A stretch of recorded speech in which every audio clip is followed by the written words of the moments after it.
চলে এসেছি বন্ধুরা আবারও একটি রেসিপির ভিডিও শেয়ার করতে। তাই পুরো রেসিপির ভিডিওটা দেখার জন্য সকলকে অনুরোধ রইল, না দেখলে কিন্তু মিস করবেন বন্ধুরা। গরম ভাতে এই রেসিপি থাকলে এক থালা ভাত এক নিমেষেই উধাও হয়ে যাবে।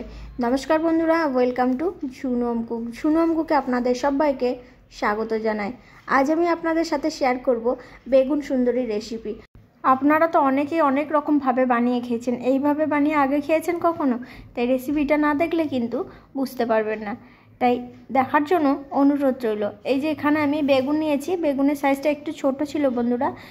আর বেগুনগুলো এবার কেটে নিয়েছি, আগে থেকে ধুয়ে নিয়েছিলাম, তারপরে বেগুনের যে ডাঁট সহ লম্বা লম্বা করে কেটে নিয়েছি। একটা বেগুন 4 ভাগ করেছি। এবার বেগুনগুলোকে ম্যারিনেট করে রাখার জন্য আমি দিয়ে দিলাম লবণ, হলুদ এবং সামান্য পরিমাণে চিনি। তারপর ভালো করে বেগুনের গায়ে এভাবে লাগিয়ে নেব। নতুন বন্ধু যারা আছেন এখনও এই ছোট্ট চ্যানেলটিকে সাবস্ক্রাইব না করে থাকলে অবশ্যই সাবস্ক্রাইব করে পাশে থাকবেন, অনুরোধ রইল নতুন নতুন রেসিপির ভিডিও দেখতে চাইলে। আর এই ছোট্ট চ্যানেলটিকে একটু সাপোর্ট করবেন বন্ধুরা, যাতে আমিও এগিয়ে নিয়ে যেতে পারি। এই যে দেখুন, এবার সমস্ত বেগুনগুলোতে কিন্তু লবণ, হলুদ, চিনি মাখিয়ে নিয়েছি। এবার কিছুক্ষণের জন্য রেখে নেব। আর এই বেগুন সুন্দরী বানানোর জন্য স্পেশাল কিছু মশলা নিয়েছি, সেগুলোকেও দেখিয়ে দেবো। এই যেখানে আমি নিয়েছি 4টে মতন কাঁচা লঙ্কা, আদা এবং কাজু বাদাম, 5 থেকে 6টা কাজু বাদাম নিয়েছি। এবার দিয়ে দিচ্ছি 1 চামচ মতন গোটা জিরে। আর এখানে কাজু বাদামের সাইডে দিয়ে দেব 2 চামচ মতো পোস্ত। আদা, জিরে, কাঁচা লঙ্কা আমি একসাথে বেটে নেব, আর পোস্ত, কাজু বাদামটা আলাদা বেটে নেব। আপনাদের হাতের কাছে যদি চারমগজ থাকে সামান্য দিয়ে বেটে নেবেন। এবার দিকে আমি গ্যাসের চুলা অন করে কড়াই বসিয়ে দিয়েছি। কড়াইয়ের মধ্যে দিয়ে দিলাম সর্ষের তেল। রান্নাটা সর্ষের তেলে করছি। এবার এই যে বেগুনগুলো ছিল, বেগুনগুলোকে ভালো করে ভেজে নেব। আর বেগুন সুন্দরী রেসিপিটা এইভাবে একবার বানিয়ে দেখবেন বন্ধুরা, গরম ভাতের সাথে খেতে কিন্তু দারুণ লাগবে। খুবই লোভনীয় একটি রেসিপি। এই রেসিপি গরম ভাতে থাকলে আর কিছু লাগবে না। তারপর বেগুনগুলো এবার চারিদিক ভালো করে ভেজে নেব। ভালো করে ভাজা হয়ে গেলে তারপর তুলে নেব। অবশ্যই একদিন আমার মতো করে বানিয়ে খেয়ে দেখবেন বন্ধুরা, ভালো লাগবে। দেখতে যতটা সুন্দর হয় এই বেগুন সুন্দরী রেসিপি, খেতে কিন্তু আরও অনেক সুন্দর হয়। তাই এত সুন্দর একটি নাম বেগুন সুন্দরী। চলুন, এবার বেগুনগুলোকে ভেজে নিয়েছি, তুলে নিচ্ছি। তেল ঝরিয়ে ভালো করে তুলে নেব। বাকি বেগুনগুলো আমি একইভাবেই ভেজে নেব। একবারে জায়গা হয়নি বন্ধুরা, তাই আমি দুবারে ভেজে নিলাম। আবারও আমি বেগুন দিয়ে দিয়েছি, তারপর বেগুন ভালো করে ভেজে নেব। একইভাবে এই বেগুনগুলো ভেজে নেব বন্ধুরা। তারপর বেগুন তুলে নেব। বেগুনের সাইজটা দেখুন একটু ছোট ছিল, আর একটু লম্বা বেগুন হলে দেখতে বেশি ভালো লাগতো। এবার একইভাবে সমস্ত বেগুন ভেজে আমি তুলে নিয়েছি। ভাজা বেগুন পাশে রেখে দেব। এবার ওই তেলের মধ্যে ফোড়ন দিয়ে দেব। তেজপাতা, শুকনো লঙ্কা এবং গোটা গরম মশলা। ফোড়নটা দিয়ে একটু ফোড়ন ভেজে নেব। ফোড়ন ভাজা হয়ে গেলে দিয়ে দেব আদা, জিরে এবং কাঁচা লঙ্কা বাটা একসাথে বেটে নিয়েছি, দিয়ে দিলাম। তারপর গ্যাসের ফ্লেমটা লো করে দিয়েছি, অনেকটা প্রচুর পরিমাণে তেল ছিটকাচ্ছিল সেই জন্য। তারপর আমি একটু ভালো করে ভেজে নিচ্ছি আদা, জিরে, কাঁচা লঙ্কা বাটা।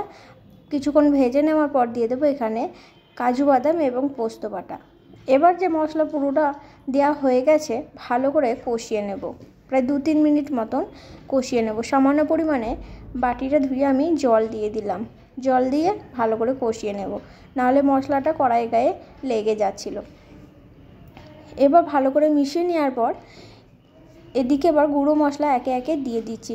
হলুদের গুঁড়ো দিয়ে দিলাম, লবণ, লঙ্কার গুঁড়ো এবং ধনিয়ার গুঁড়ো, সবার শেষে দিয়ে দিলাম চিনি।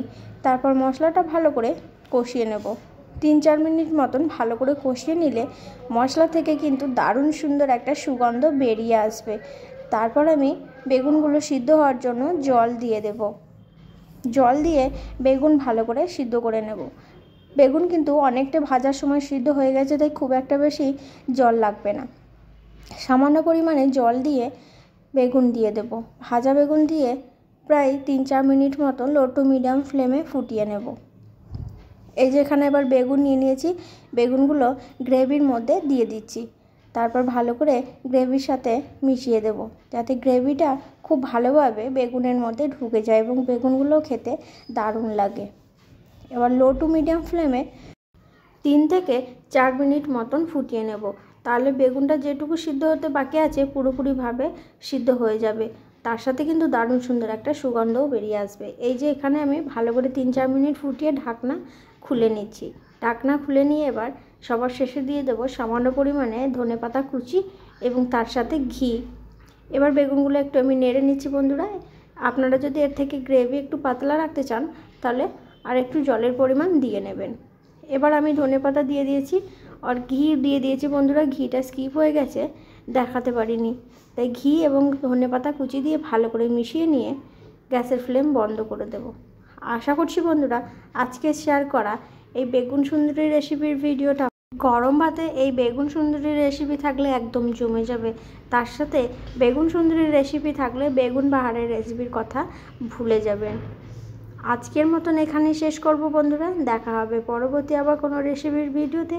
পুরো রেসিপির ভিডিওটা দেখার জন্য অসংখ্য ধন্যবাদ। ততক্ষণ সবাই সুস্থ থাকুন, ভালো থাকুন।